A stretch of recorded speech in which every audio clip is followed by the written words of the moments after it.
வீரன் astro TV வழங்கும் ஒரு ஆன்மீக தகவல்.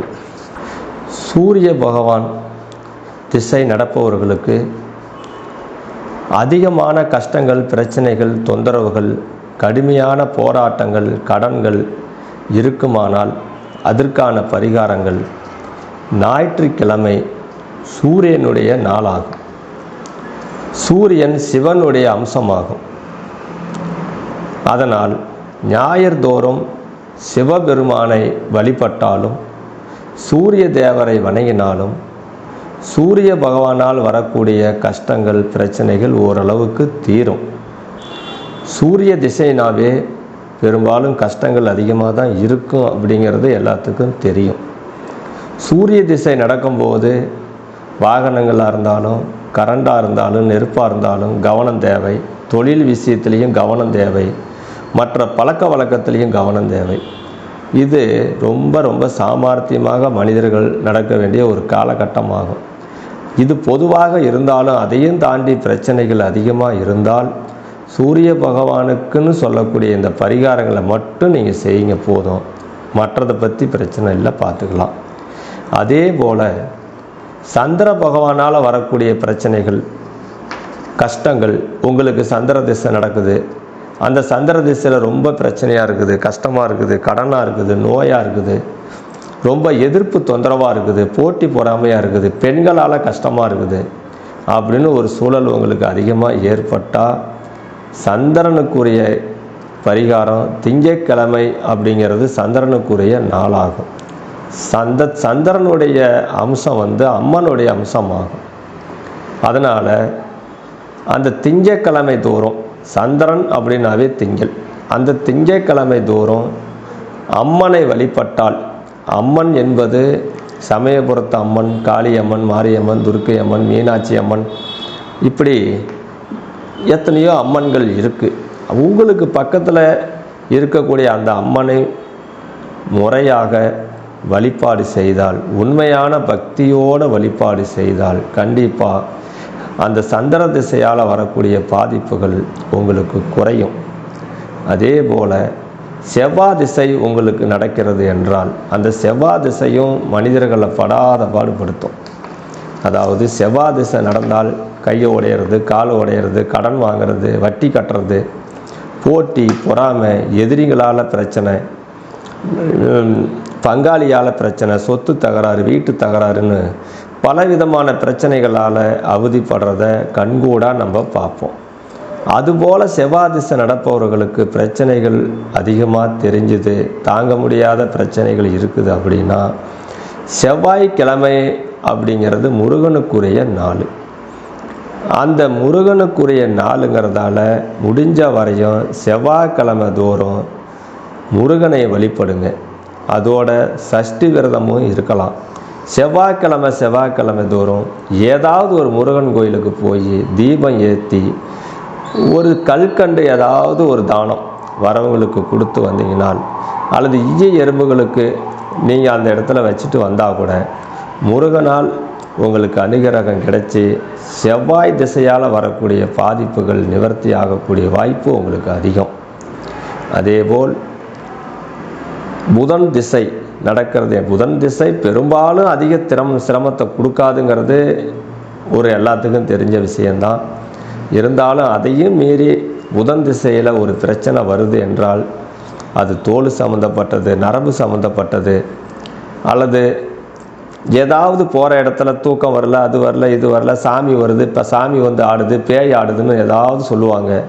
பண கஷ்டம், மன கஷ்டம், உறவினர்களால் கஷ்டம், சொந்த பந்தத்தால் பகை, இதுபோல் உருவாகிறதெல்லாம் புதன் திசையில் உருவாகிறத நம்ம பார்க்கலாம். தோல் வியாதி, குஷ்ட வியாதின்னு நரம்பு சம்மந்தப்பட்ட பிரச்சனைங்கிறதெல்லாம் நம்ம புதன் திசையில் வர்றதை நம்ம கண்கூடாக பார்க்குறதும் ஒன்று தான். இந்த புதன் திசையில் வரக்கூடிய பிரச்சனையை நீங்கள் சரி பண்ணணும் அப்படின்னா புதன் அப்படிங்கிறது மகாவிஷ்ணுக்குரிய அம்சமாகும். மகாவிஷ்ணு அப்படிங்கிறது நீங்கள் பெருமாளை வழிபட்டாலும் சரி, வெங்கடாஜலபதியை வழிபட்டாலும் சரி, இது உங்களுக்கு சரியான பலனை கொடுக்கும் அப்படிங்கிறது ஒரு உண்மையான ஒரு பரிகாரமாகும். எத்தனையோ சொல்லப்பட்டாலும் கூட புதனுக்குரிய திசை பரிகாரம் அப்படிங்கிறது வெங்கடாஜலபதி தான், பெருமாள் தான். திருவெண்காட்டில் இருக்கக்கூடிய புதன் பகவானையும் நீங்கள் வழிபடலாம். இதுவே போதுமானது.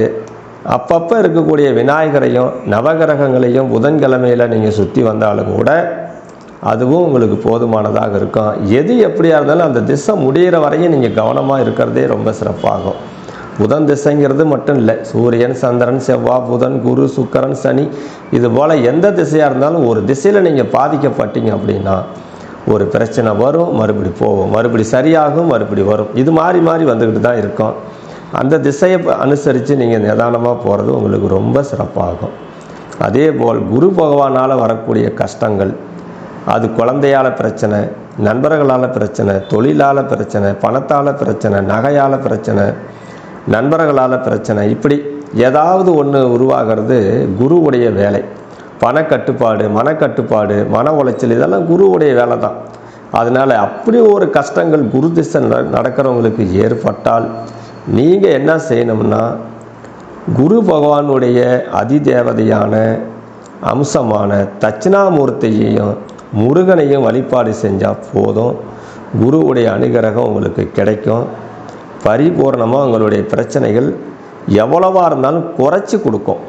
அதனால் குரு திசையால் வரக்கூடிய பிரச்சனைகள் அனைத்துக்கும் நீங்கள் முருகனை வழிபாடு செய்யுங்கள்.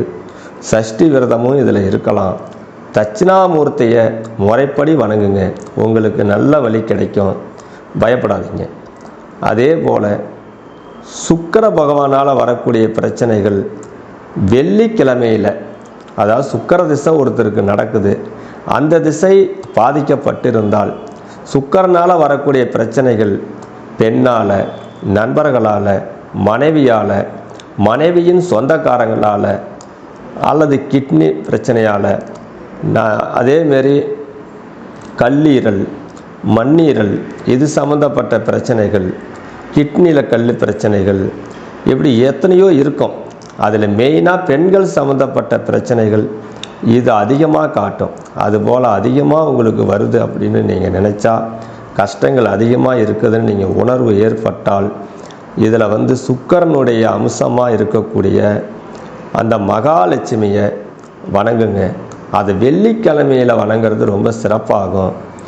எல்லாத்த விட நீங்கள் சீதையும் ராமரும் ஒன்றா இருக்கக்கூடிய படம் ஏதாவது கிடைச்சா அதை வைத்து வழிபட்டாலும் சுக்கிர பகவானால் வரக்கூடிய தீமைகள் உங்களுக்கு படிப்படியாக குறையும்.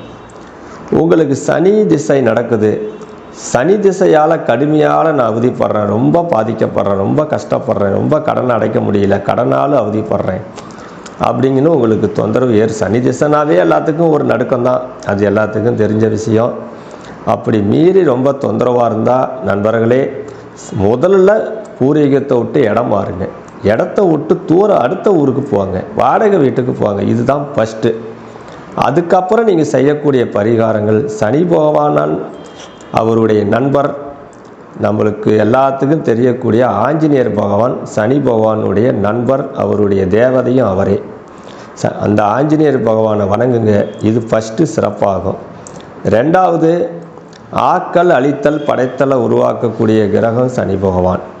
3 அம்சமும் பொருந்தக்கூடிய பிரம்மா, விஷ்ணு, சிவன், அப்படிப்பட்ட 3 அம்சமும் இருக்கக்கூடிய ஒரு படத்தை வைத்து வழிபட்டாலும் சனி பகவானால் வரக்கூடிய தீமைகள் குறையும்.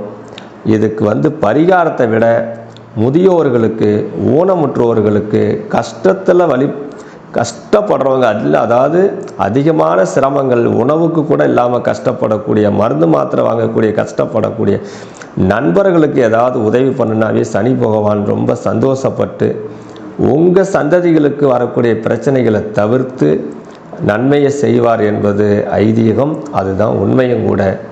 நண்பர்களே, நான் சொன்ன பரிகாரங்கள் இது ஓரளவு தான். வரக்கூடிய வீடியோவில் ஒவ்வொன்றுக்கும் தனித்தனியாக ஒரு விரிவாக நம்ம பார்க்கலாம். இது ஓரளவுக்கு நீங்கள் பாருங்கள், இது உங்களுக்கு சரியாக இருக்கும். உங்கள் ஜாதகத்தை வச்சு ஒப்பிட்டு பாருங்கள். பொருந்தி வந்ததுன்னா நீங்கள் கமெண்டில் சொல்லுங்கள். நன்றி, வணக்கம்.